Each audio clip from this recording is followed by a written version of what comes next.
Consider for a moment one of the most sobering facts in the modern world.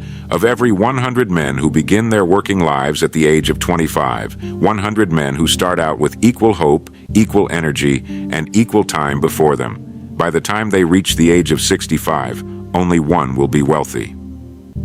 4 will be financially comfortable. Men who, through some combination of purpose and discipline, manage to put away enough to live without fear. 5 will still be working. Not by choice, not because they love what they do, but because they simply cannot afford to stop. Because 40 years of labor produced nothing that could sustain them in their final years. 36 will have died before they ever reached retirement at all. And 54, more than half of every 100 men, will be dead broke, dependent on a grown child's charity, on the generosity of strangers, or on whatever small allowance their government can manage to spare. 100 men, 40 years of earnest, decent, faithful labor, and only 5, just 5 in 100, will have anything of substance to show for it. I want you to sit with that for a moment. Do not rush past it, because those are not numbers on a page. Those are your neighbors, your colleagues. The men you have worked beside, eaten lunch with, shared a handshake with at the end of the day. Those numbers describe real lives, lives that will end in one of 2 very different places. And I want you to ask yourself, with all the honesty you can summon, which one of those men am I going to be? That is not a rhetorical question. That is the most important financial question a man can ask himself.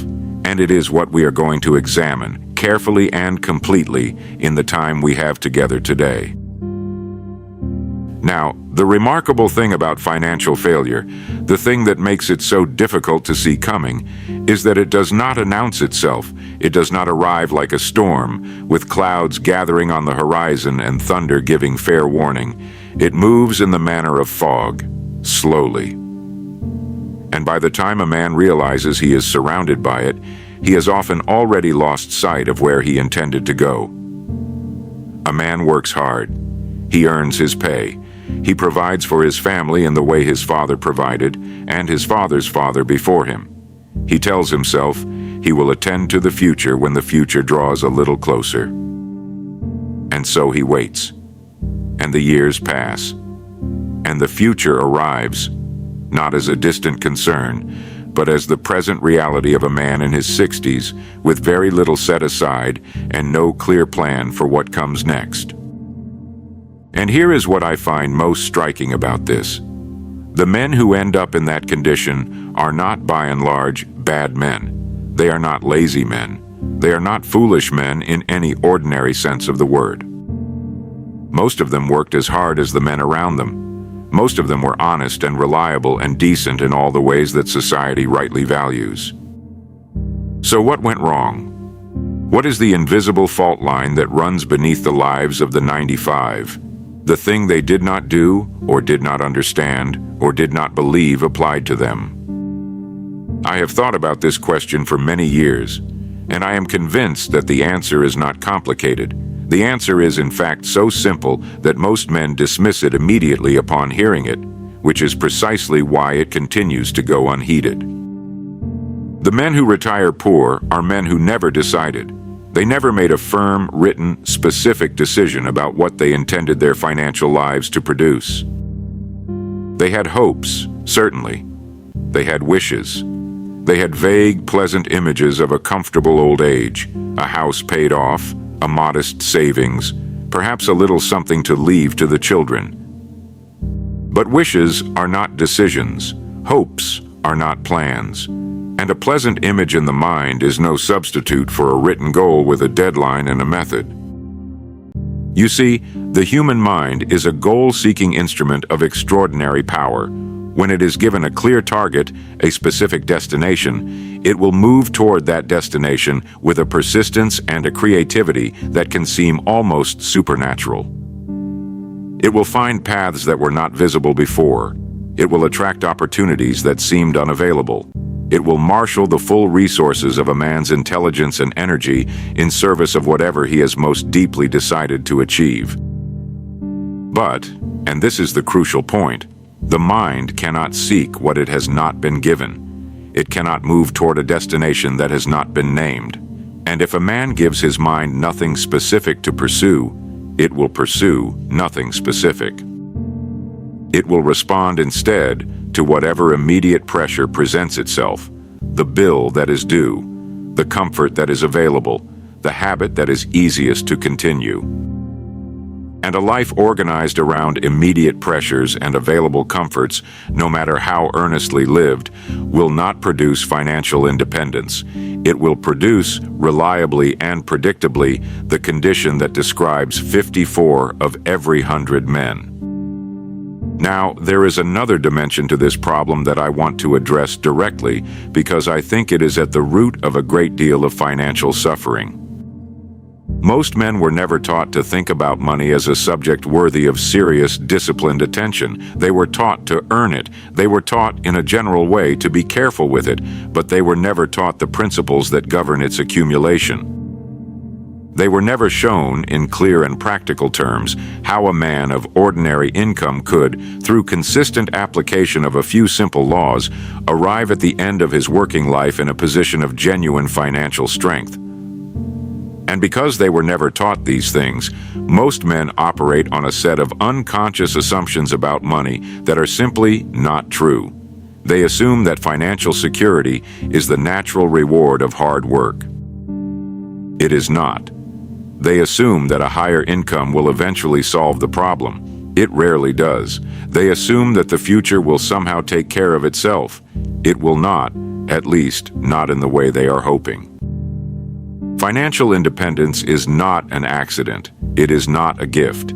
It is not a matter of fortune or circumstance in the main. It is a result, and like all results, it follows from specific causes. Learn the causes, apply them faithfully, and the result will follow as certainly as the harvest follows the planting. The first great law, the mind.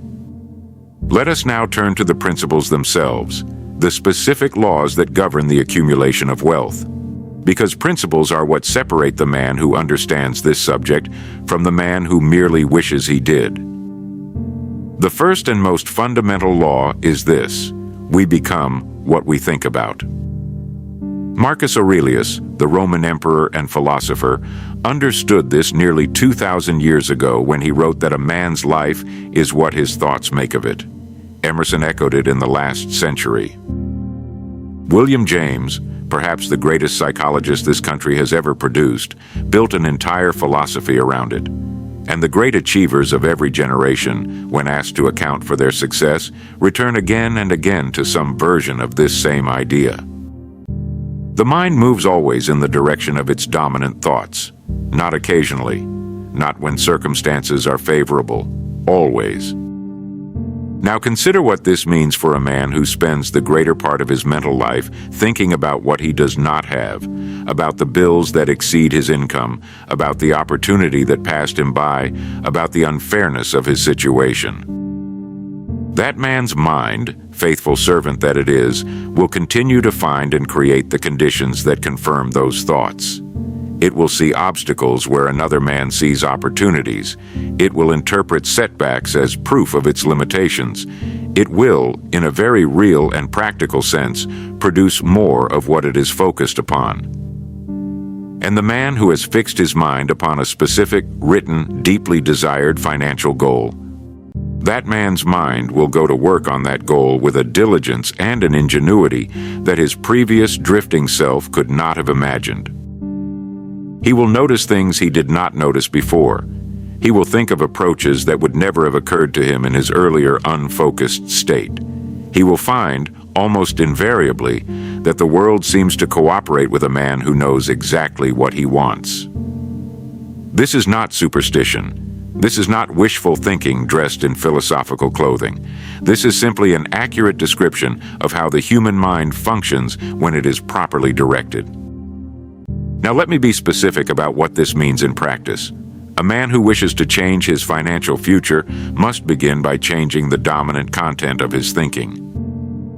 He must replace vague anxiety about money with a clear, specific, written goal.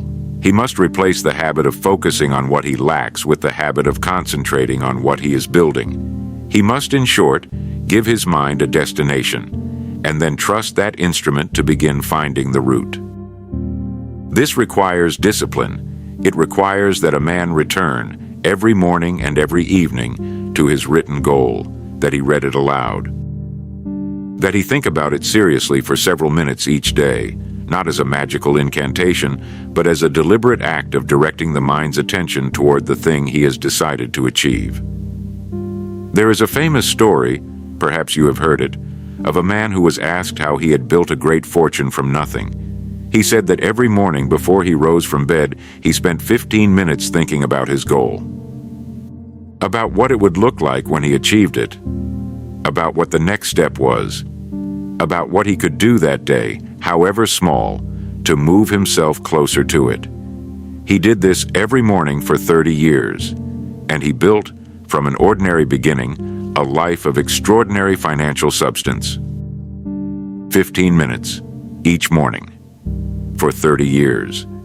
That is the price, and it is a price that any man can afford to pay. The question is simply whether he will, on the matter of belief. There is one further point I want to make about the mind, because I think it is where many men stumble even after they have understood the principle. A man must believe that his goal is achievable, not necessarily that he knows how to achieve it. He may not at first, but he must believe that it is within the realm of genuine possibility for a man of his abilities and his opportunities.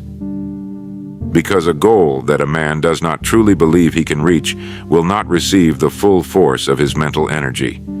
Some part of him will hold back. Some part of him will be preparing unconsciously for the failure he secretly expects. And that held back energy, that quiet preparation for defeat, will undermine his efforts in ways he may never fully recognize.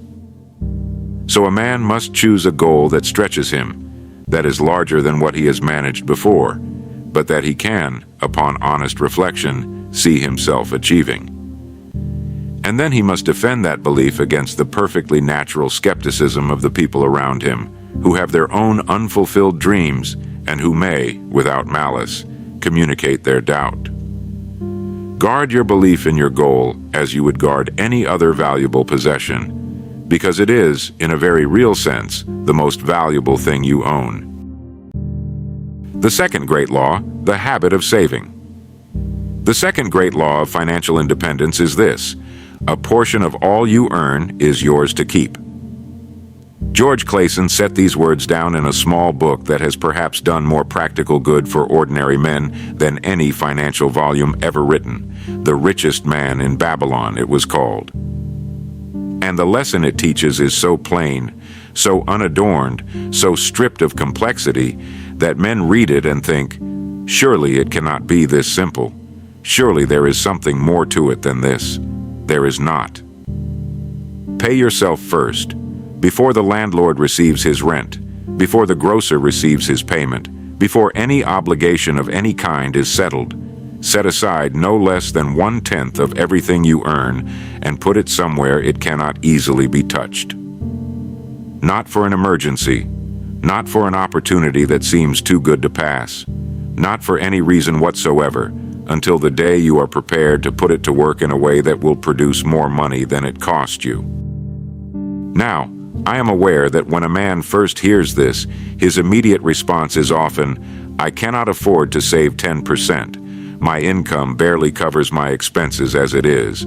If I set aside 10% before paying my bills, I will fall short.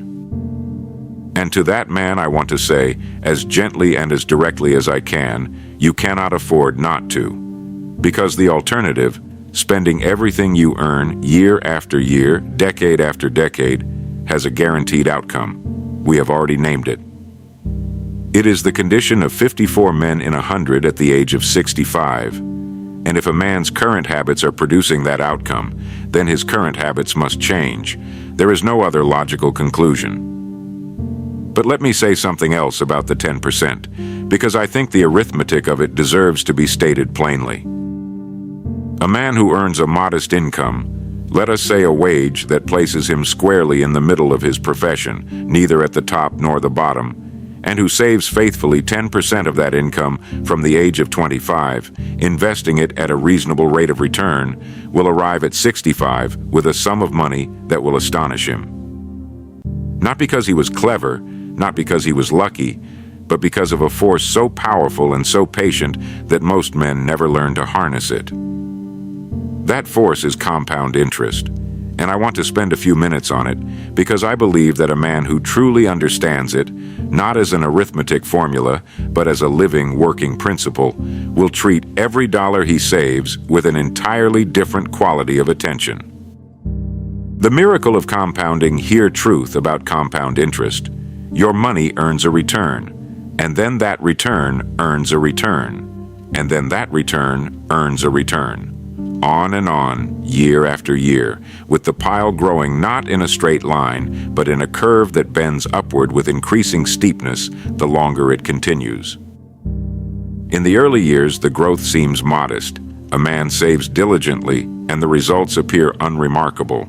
And this is where most men lose faith if they had any to begin with. They expected something dramatic. What they got was something quiet. But the man who persists, who continues to save and invest through the quiet years, trusting the principle even when the results are not yet impressive, that man will one day look at his account and discover something remarkable. The pile has taken on a momentum of its own. It is growing faster than he is contributing to it. The money is, at last, working harder than he is. And from that point forward, time becomes his greatest ally rather than his greatest enemy. This is why the habit of saving must begin early. Not because a man who begins late cannot make progress. He can. But because every year that passes before the habit is established is a year of compounding that cannot be recovered. The man who begins at 25 and the man who begins at 45 saving the same amount will arrive at 65 in very different circumstances, not because one was wiser in his investments, simply because one gave time more time to work on living within one's means. Now I want to address something that I think lies at the heart of why most men find saving so difficult.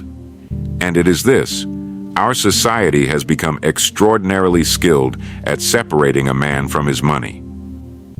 Every merchant, every manufacturer, every advertiser in the land is engaged, day and night, in the enterprise of convincing a man that he needs something he did not need yesterday. And many of these things are genuinely pleasant. Some of them are genuinely useful, but the cumulative effect of acquiring everything that presents itself as desirable is a life in which the money flows out as fast as it comes in, and often a good deal faster when credit enters the picture. A man must develop the habit, and it is a habit, one that can be learned and strengthened with practice, of distinguishing between what he wants and what he has decided to have. The impulse to spend is natural. The discipline to redirect that impulse toward his future is not natural. It must be cultivated. It must be chosen again and again in the small daily moments when it would be far easier to simply spend. Every dollar you set aside and invest is not a sacrifice. It is a purchase. You are buying your future independence. You are purchasing, with each deposit, a small piece of the freedom that will allow you, one day, to live entirely on your own terms. There is no purchase available in any shop that carries a value remotely comparable to that. The third great law: the educated mind. The man who will not read has no advantage over the man who cannot.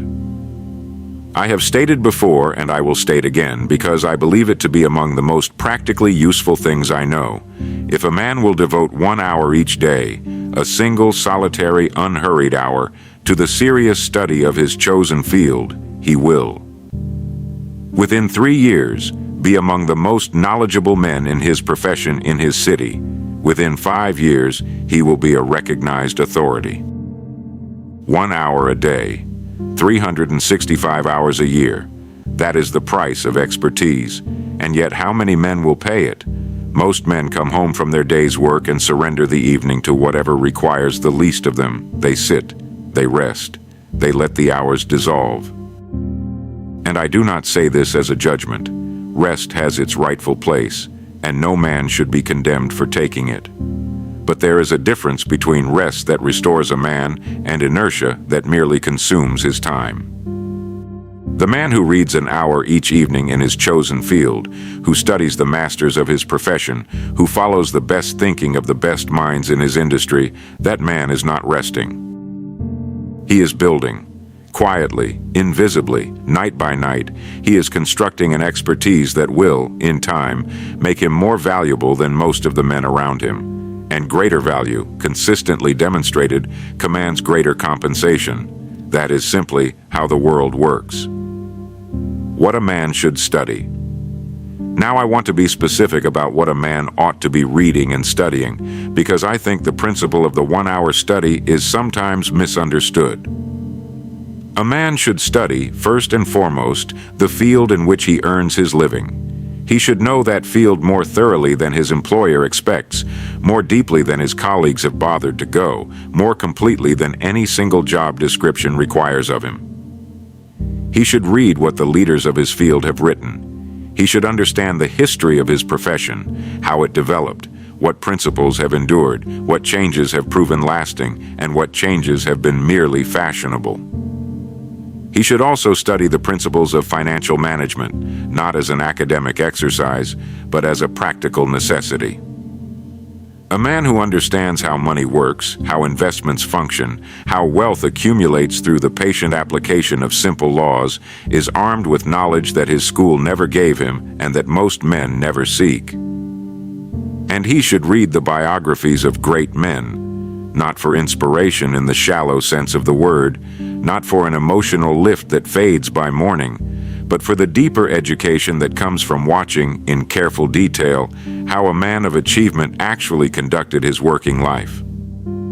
What decisions he made, what he sacrificed, what he prioritized, what habits he maintained when no one was watching. Biography is, in my estimation, the most undervalued category of reading available to a man who is serious about his own development, because it is not theory. It is the record of what actually worked in the actual lives of men who achieved what most men only wish for. The man who taught himself Abraham Lincoln had less than a year of formal schooling. He taught himself law by reading borrowed books in a log cabin by firelight. He taught himself the principles of rhetoric and argument by studying the great orators of antiquity. He became, by any honest assessment, one of the finest minds this country has ever produced, not because of any educational institution, but because of the extraordinary discipline with which he used his own spare hours. Lincoln is an extreme example, but the principle he embodied is available to every man.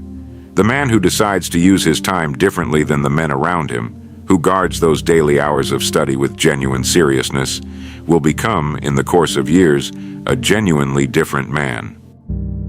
More capable, more confident, more valuable, and in the fullness of time, more prosperous. 1 hour a day, that is all.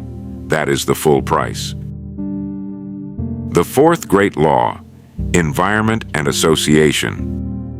Show me a man's 5 closest companions, and I will show you his future. We are creatures of our environment to a far greater degree than we like to admit. We absorb the attitudes, the expectations, the habits, and the assumptions of the people we spend the most time with, not always consciously, not always by deliberate imitation, but through the simple, relentless influence of daily proximity. A man who spends his working hours and his leisure hours in the company of men who regard ambition as pretension, who treat financial aspiration with suspicion, who respond to any talk of goals or plans with gentle mockery, that man will find his own ambitions slowly cooling. Not because anyone attacked them directly, but because the sustained atmosphere of low expectation is as effective at extinguishing aspiration as water is at extinguishing fire. And conversely, a man who finds his way into the company of men who take their financial futures seriously, who speak plainly about their goals, who study and plan and act with purpose, that man will find his own standards rising almost without effort. Because the example of men who are doing what he wants to do makes the doing of it seem real and possible and near. Now, I am not suggesting that a man abandon his friends or his family. I am not recommending a cold and calculated approach to human relationships in which everyone is evaluated purely on the basis of their economic productivity. That would be a misreading of the principle, and it would make for a diminished life. What I am suggesting is something more modest and more practical. Seek additional associations. Add to your circle of regular acquaintance men who are further along the road than you are. Find a way to spend time, even a small amount of regular time, with men whose thinking you would like your own thinking to resemble. And read. The printed page is one of the great equalizers in human history. A man of ordinary circumstances who reads seriously, who spends time in the pages of well-chosen books, in the company of the greatest minds of every generation, is associating, in the most meaningful sense, with men of extraordinary achievement. Their thinking enters his thinking. Their standards become, gradually, his standards. Their way of approaching the world begins, slowly and surely, to become his way. On the matter of counsel, one further thought on this subject. A man should be careful about whose financial counsel he accepts. Most of the financial advice that circulates among ordinary men, at the lunch counter, at the family gathering, in the casual conversation of the workplace, is the advice of men who are themselves in the 95. Men who mean well, who speak with confidence, but who are offering counsel that has not, in their own lives, produced the results they are recommending. Seek advice from men who have achieved what you wish to achieve. Study the methods of men whose results you respect, and treat the well-intentioned opinions of men who have not solved the problem with the polite but firm skepticism they deserve. What a man must actually do. We have spoken at some length about the principles. Now let me bring it to the ground, to the specific practical actions that a man must take if he is serious about changing the direction of his financial life. First, write down the number. Decide, tonight if possible, exactly how much money you intend to have accumulated by the time you retire. Not approximately, not in a general way. A specific number, written on a specific piece of paper, with a specific date beside it. This act alone, the mere writing of a specific financial goal, will place you ahead of the great majority of the men around you, because most men have never done it. And a goal that exists only in a man's mind is subject to the distortions of mood and circumstance. It grows vague when he is discouraged, and clear again when he is feeling optimistic, and it never quite arrives at the binding clarity of something written in ink. Write the number, write the date, and then read them each morning before the day begins. Second, build the plan. Between where you are and where you intend to be, there is a distance. That distance must be covered by a series of steps. Not all of those steps will be visible from where you stand today, and that is perfectly acceptable. A man does not need to see the whole road before he begins walking. He needs only to see the next step clearly and to take it. What is the next step for you? Perhaps it is opening a dedicated savings account and beginning to deposit a fixed percentage of your income each month. Perhaps it is seeking out a knowledgeable man who can advise you on how to put your savings to work at a reasonable return. Perhaps it is identifying the skill or the knowledge that, if you possessed it, would make you significantly more valuable in your field, and then devising a plan to acquire it. Whatever the next step is, write it down as well, and beside it, write the date by which you intend to have taken it. Third, account for your money. For 1 month, just 30 days, write down everything you spend, every purchase, large and small. At the end of the month, examine the record honestly.